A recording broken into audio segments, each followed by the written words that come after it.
Lo vamos a usar al querido Esteban Tito Dómina como nuestro profe, nuestro material de consulta, para sacarnos todas las dudas. Tito, ¿cómo te va? Buen día, gusto saludarte con todos mis compañeros, compañeras, amigos de acá del Show del Lagarto. ¿Cómo andás? Buen día. Hola, Néstor querido, hola chicos. Hola. ¿Cómo estás? Hola, Tito querido. Bueno, Tito, mira, los otros días acá entre las cosas que charlábamos con los chicos, surgió un poco la pregunta.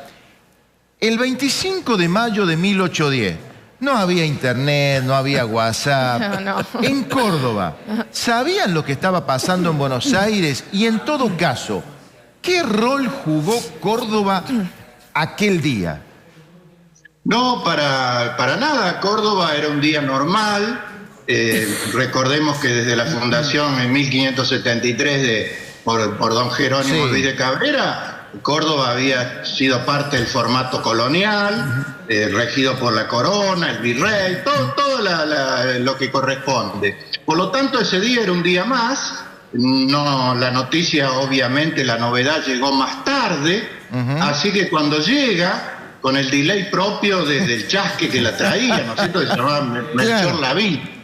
Dicen que vino, me contaba don Efraín Bichó, que el chasqui vino a caballo reventado y batió el récord entre Buenos Aires y Córdoba, que siempre están a la misma distancia, ¿no es cierto? Pero había que hacerlo a caballo, ¿no? Exacto.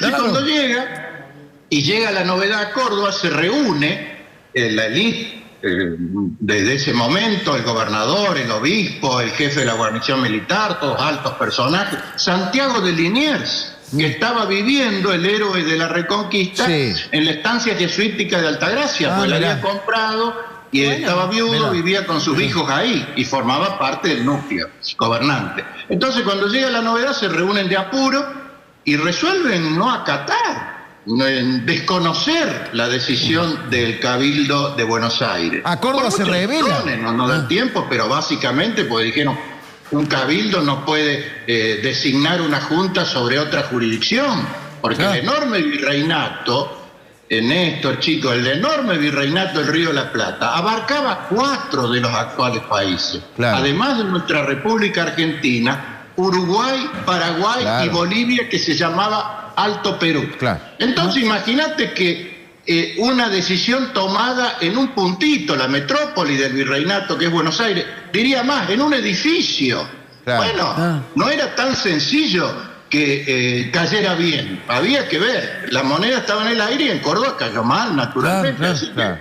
Claro, o sea que Córdoba en un principio, Tito, se revela contra lo que se había dispuesto en Buenos Aires. Seguía más ligada a la corona española, ¿no? O se revela por la propia rebeldía o por desconocimiento de lo que estaba ocurriendo en Buenos Aires, Tito. No, yo creo que es primero la rebeldía esa, que es un sello de natural, identidad, ¿no? Esa la trajo ya don Jero, que fundó donde no le habían dicho que fundara, y hasta hoy.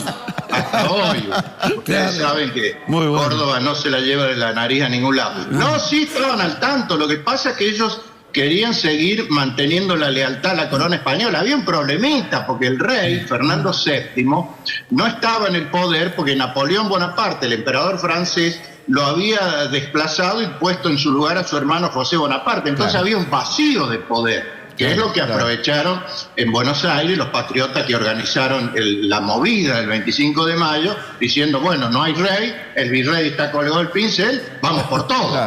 Y bueno, pero eso pasó en Buenos Aires. En Córdoba decían: no, hay que esperar, paso a paso, vamos a ver, porque en España se puede dar vuelta la tortilla, etcétera, etcétera. Pero la pagaron muy caro, nos salió muy caro esta desobediencia. Tito, ¿y cuánto tiempo pasó después de ese 25 de mayo de 1810? Llega la noticia a Córdoba, se forma esa contrarrevolución, ¿y cuánto tiempo pasa hasta que realmente acá en Córdoba dijeron: bueno, no nos queda otra, tenemos que formar parte también de esa revolución de mayo? Impecable. Ese primer capítulo de la temporada, porque esto es como Netflix. Claro. El primer capítulo. Claro, verlo como una fotografía es un error. Hay que verlo como una serie con varias temporadas. A lo mejor el 20 de junio, si me convocan, el 9 de julio, vamos viendo otras temporadas. Acá empieza.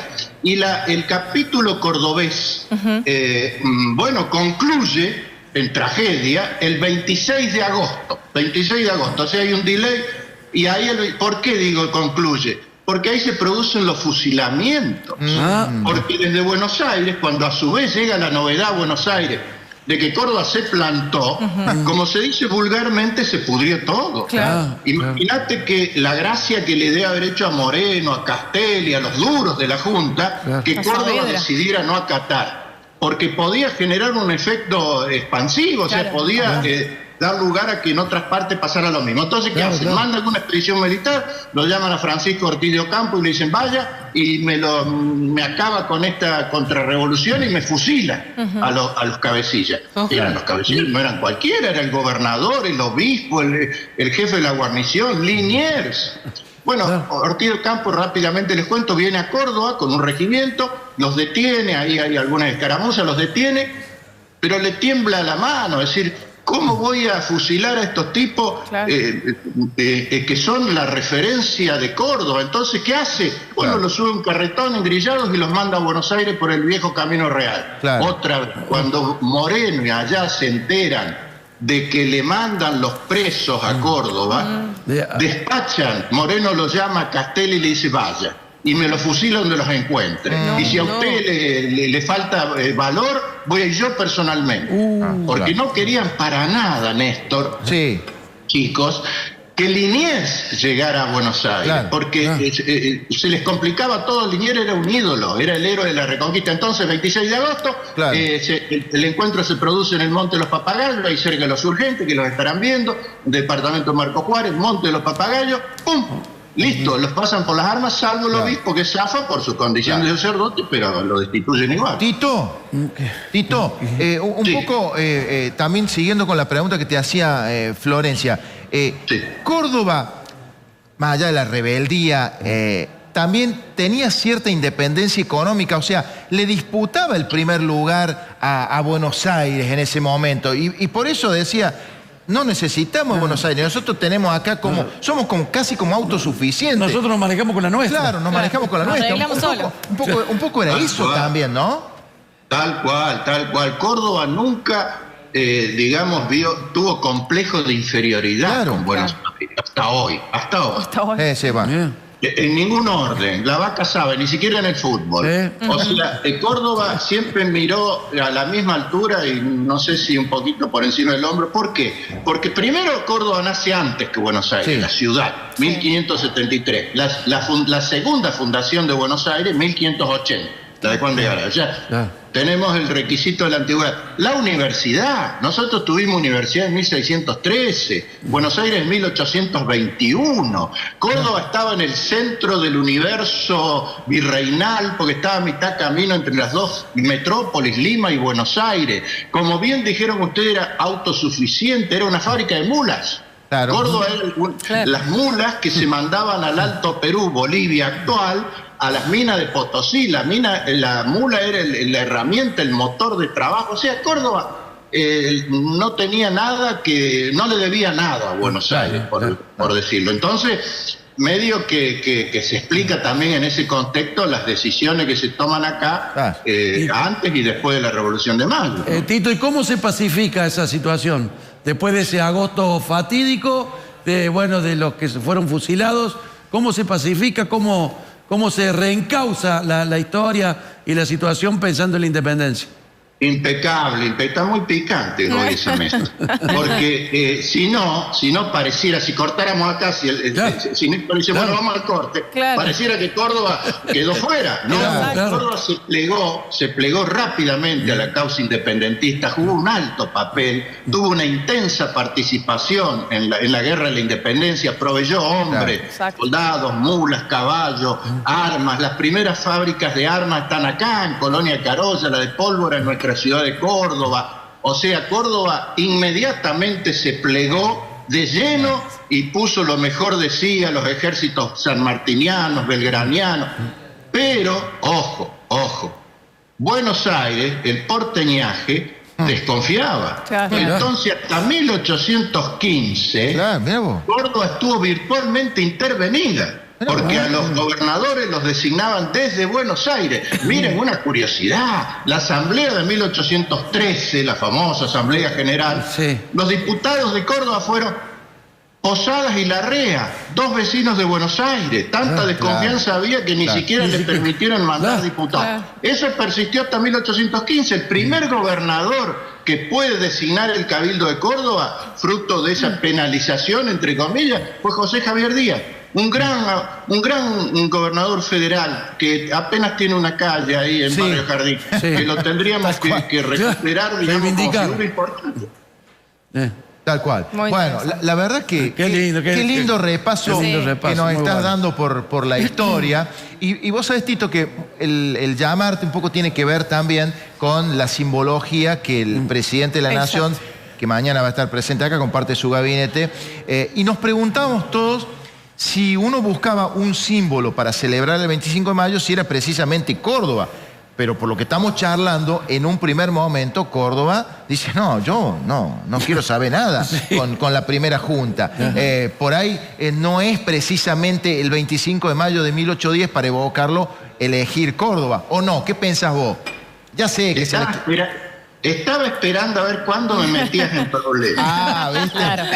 ¿Viste, Tito? A ver, reconoceme por lo menos que fui un estratega, te dejé que hablara y te la mandé al último, a la pregunta. Algún envenenado tenía que ir, Tito. Al ángulo. Ya con varios años de trabajo algo aprendí, Tito. La pregunta molesta no se tiene que hacer al principio. Néstor, antes de 10 segundos más. Dale, yo me los imagino a ustedes, y sobre todo a vos, Néstor, cubriendo en vivo la Plaza de Mayo el 25 de mayo de 1810, reporteando en vivo a French y Beruti, diciéndole, ustedes muchachos, ¿qué están haciendo acá? ¿Qué es esa capela que están repartiendo? Hubiera sido muy lindo. Bueno, no le des letra a los sátrapas que tenemos acá, pues empezar con eso. Bueno, yo creo que todo va a depender, Néstor, de algo que creo que no sabe nadie. Creo que después de haber leído todos los portales de hoy, que yo, ni el propio gobernador sabe qué es lo que va a decir el señor presidente, porque el señor presidente por ahí improvisa y dice cosas. En principio está bueno que Córdoba esté en la agenda oficial, digamos. Yo no creo que se tenga que vincular, sí, como dicen bien ustedes, al hecho puntual de 1810, porque no cierra. Posterior sí, pero el puntual no, porque Córdoba no acató, desobedeció. Y un detalle más. La convocatoria es frente al Cabildo, pero también recordémosle a la vasta audiencia de ustedes que este Cabildo no es para nada el Cabildo que existía en 1810. Córdoba en 1810 era una aldeíta, todavía no había ninguno de los grandes edificios, ni siquiera apenas había estado terminada la catedral, y este Cabildo actual está totalmente reconstruido en los siglos posteriores. Lo único, fíjense en la curiosidad, pero mirá, Néstor, fíjense en la curiosidad. Lo único que queda, te lo dicen en las visitas guiadas que son fantásticas con los chicos en el Cabildo Histórico, lo único que queda de vestigio de aquel Cabildo original son los calabozos. En el subsuelo. Néstor anduvo por ahí. No en el calabozo, sino... No. Quedó claro. No, los calabozos no. Entró y salió por lo menos. Los calabozos no. Entró y salió por lo menos. ¿Te acordás todavía? Mala mía, Néstor, otra vez. Perdóname, una cosita te digo. Vos sabés que a propósito de que lo estuvimos recorriendo el otro día con una de las guías, que es muy gentil, Andrea. Bueno, ella me decía que de los tres cabildos que quedan en Argentina, el de Buenos Aires, el otro es el de Salta, ¿puede ser? Salta, y el de Córdoba. El de Córdoba es el que más o menos mantiene la estructura original, si se quiere. No se lo cortó, no se lo cambió tanto como los otros. Sí, pero fue remodelado varias veces. Claro. Pero ella lo que me decía es que dentro de todo se conservó más o menos, ¿no? Sí. No se lo mutiló como el de Buenos Aires, donde pasó todo el 25 de mayo, porque todos saben que el Cabildo era mucho más largo. Así es. Cuando clavaron las diagonales, norte y sur, nacen ahí en la Plaza de Mayo, lo mutilaron, dejaron una cosita ahí. Lo cortan, Es así. Bueno, y dos cositas cortitas así para el final. ¿Cómo fue el día del 25 de mayo? ¿Cómo era el día en Buenos Aires? Y a pesar del momento de la crisis de la historia que nacía un poco la patria, ¿había humor en Córdoba? ¿Había algún chistoso en aquella época o no? Ese humor que nos caracteriza tanto a lo largo de la historia? Al toque. El primer tema, si llovía o no, no sabemos, no tenemos el informe meteorológico de ese día. Es una suposición porque la pintura, eso que está en todos los manuales, en todos los libros, en todos lados, de los paraguas, es de 100 años de escuela. El pintor, claro, él imaginó que llovía. Mi opinión es que difícilmente hubiera tantos paraguas si es que llovía, porque el paraguas es un artículo de lujo. En Buenos Aires no se fabricaban, así que solamente muy poquitos tenían paraguas, y no creo que los que tenían paraguas y esas damas, chicas, Flor, Evelyn, con los miriñaques. Claro, no creo que hayan estado con... Hubiera sido barro puro, o sea que eso, pero es anecdótico, eso no tiene mayor importancia. Y lo segundo, dicen que el humor, así como la rebeldía, de la que hablamos hace un rato, el humor y la tonada, que son símbolos fuertes de nuestra identidad cordobesa, nacen de la primera hora. Después de la fundación, naturalmente, porque, bueno, hay distintas teorías de dónde nos viene el humor, ¿no? Muchos dicen de los andaluces, de la picardía esa española, pero lo cierto es que sí, ya había humor, ya había tonada y ya había rebeldía. Bueno, Tito, qué lindo, quisiéramos charlar toda la mañana, pero no podemos, pero bueno, como siempre, gracias por esa generosidad que tenés, esa amabilidad de atendernos. Qué lindo tenerlo de profe particular. Exactamente. Nos has desburrado. Yo creo, como me decía un amigo, que un buen alumno no es solamente el que da una buena lección, sino también el que sabe preguntar. Y creo que las preguntas han sido todas de alto nivel. Así que, creo que nos vas a aprobar. Muchas gracias. Nos va a aprobar. Tito, cariño grande. Chao, Tito. Feliz Día de la Patria. Igualmente para vos. Tito, Cariño grande. Gracias por la gentileza que tenés. Clarito, hermosa, ¿no? Clarito. Pero te lo haces tan dinámico que te lleva... Te traslada a esa época. Te va metiendo en la historia. Te va metiendo en la historia. Sí, pero además, a ver, por ahí, enseñarlo de esta forma, te queda grabado para siempre. Exacto. Yo sostengo que, lamentablemente, se enseña mal la historia argentina, o nos la enseñaron mal a la historia argentina, bueno, de una manera aburrida. ¿Cómo? Depende de quién te haya tocado, quizás. No, sí, pero sí es cierto, era muy aburrido. Aburrido. No era tan didáctico como lo hace Tito. Hacerlo así, es didáctico. Y tratar de meter la postilla, la cosa del sentido común. No tantas fechas, nombres. Exactamente. Bueno, queríamos... Es como Netflix le dijo a Flor. Claro, queríamos desburrarnos nosotros, compartir esta experiencia con todos ustedes y hacer un pequeñito aporte también. Vamos a ver.